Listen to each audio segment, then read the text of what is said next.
Բարև սիրելիներս,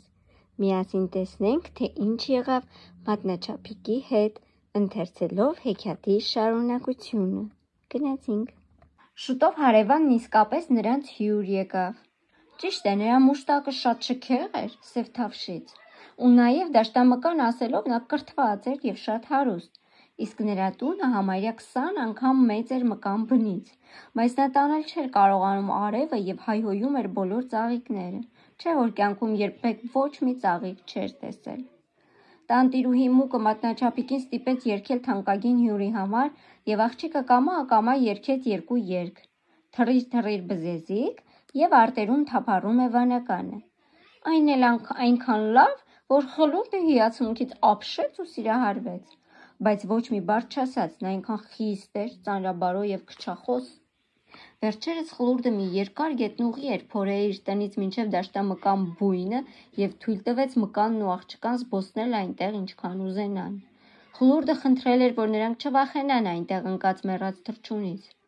Իսկական թռչուն էր, փետուրներով, կտուցով, նա երևի նոր էր մեռել ձմռան սկզբին և գետնի տակ էր ընկել հենց այնտեղ, որտեղ Խլուրդը փորել էր գետնուղին։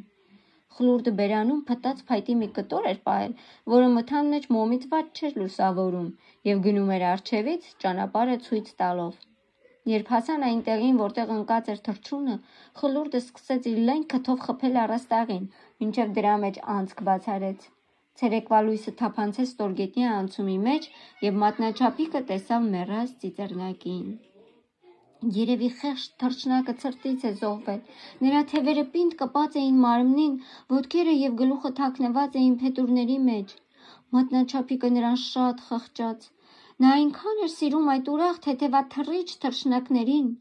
չէ՞ որ ողջ ամառը նրանք իր համար հրաշալի երգեր էին երգում և իրեն երգել սովորեցնում, սակայն Խլուրդը հրեց ծիծեռնակին իր կարճ թաթերով ու փնթփնթաց. «Ինչ, ձայնդ կտրել ես, էլ չես շվշվացնում, այ այդպես, հա, չէի ուզենա այդպիսի ծիտիկ լինել, միայն երկնքում թռչել ու ծլվլալ գիտեն, իսկ երբ ձմեռն է գալիս, ինչ պիտի անեն, սատկիր և վերջ, չէ, իմ երեխաները ձմռանը սովից և ցրտից չեն տանջվի»։ «Այո, այո», ասաց դաշտամուկը, «ինչ օգուտ կա դայլայլելուց և ծլվլալուց, երգելը չի կշտացնում, ծլվլալը ձմռանը չի տաքացնում»։ Մատնաչափիկը լուռ էր, բայց երբ Խլուրդը և Մուկը թռչունին մեջքով շրջվեցին, նա կրացավ ծիծեռնակի վրա, բացեց փետուրները և համբուրեց նրա փակ աչուկները։ «Գուցե սա հենց այն ծիծեռնակն է, որ հրաշալի երգում էր ամռանը», մտածեց աղջիկը։ «Որքան ուրախություն ես ինձ պարգևել, սիրելի ծիծեռնակ»։ Իսկ Խլուրդն այդ միջոցին առաստաղի անցքը նորից փակեց, հետո վերցնելով փտած փայտիկը մինչև բույնն ուղեկցեց պառավ մկանն ու մատնաչափիկին։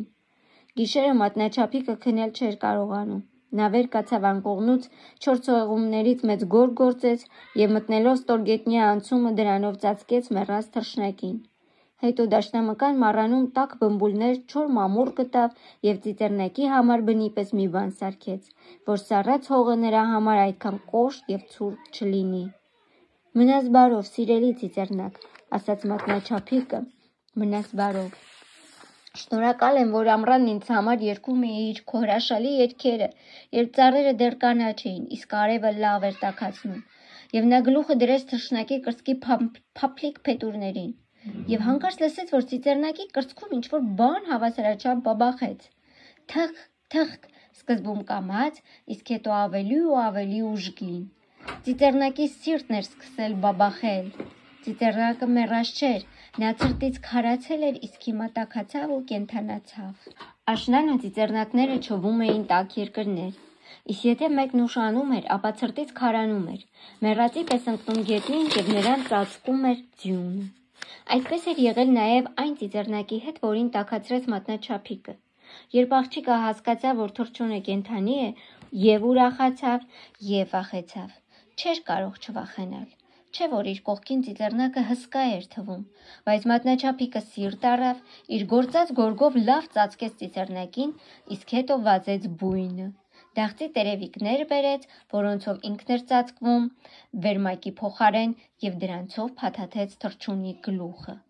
Մյուս գիշերը նույնպես մատնաչափիկը գաղտնի գնաց ծիծեռնակի մոտ։ Թռչունը լրիվ կենդանացել էր, բայց դեռ շատ թույլ էր և աչքերը մի կերպ բաց արեց և նայեց աղջկան։ Մատնաչափիկը կանգնած էր նրա դիմաց, ձեռքին փտած փայտիկ, նա ուրիշ լապտեր չուներ։ «Շնորհակալ եմ, Անուշիկ փոքրիկ», ասաց Իվան ծիծեռնակը։ «Ես այնքան լավ տաքացա, շուտով լրիվ կապաքինվեմ եւ կթռչեմ լույս աշխարհ»։ «Ախ», ասաց մատնաչափիկը, «հիմա շատ ցուրտ է, ձյուն է գալիս։ Ավելի լավ է մնա քո տաքուկ անկողնում, իսկ ես քեզ կխնամեմ»։ Եվ նա ծիծեռնակի համար գարու հատիկներ բերեց եւ ջուր ծաղկի թերթիկի մեջ։ Ծիծեռնակը խմեց, կերավ, հետո պատմեց աղջկան ինչպես է վիրավորել թևը փշոտ թփին դիպչելով եւ չի կարողացել մյուս ծիծեռնակների հետ թռչել տաք երկրներ։ Վրա հասավ ձմեռը, շատ ցուրտ էր եւ ինքն ընկավ գետնին։ Ծիծեռնակն այլևս ոչինչ չէր հիշում։ Նա նույնիսկ չգիտեր ինչպես է այստեղ գետնի տակ հայտնվել։ Ողջ ձմեռը ծիծեռնակն ապրեց գետնուղում, իսկ մատնաչափիկը խնամում էր նրան, կերակրում եւ խմեցնում։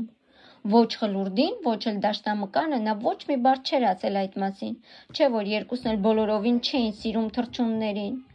Երբ գարունը եկավ եւ արևը ջերմացրեց երկիրը, մատնաչափիկը բաց արեց անցքը, որ խլուրդներ փորել, եւ արևի տաք ճառագայթը թափանցեց գետնի տակ։ Ծիծեռնակը հրաժեշտ տվեց աղջկան, թևերը պարզեց, բայց մինչ դուրս գալը հարցրեց. «Չի ուզում մատնաչափիկը իր հետ հեռանալ եւ ազատվել։ Թող նստի իր մեջքին եւ իրենք կթռչեն դեպի կանաչ անտառը»։ Բայց մատնաչափիկը խղճում էր պառավ դաշտամկանը եւ չէր ուզում լքել։ Նա գիտեր, որ պառավը կտխրի առանց իրեն։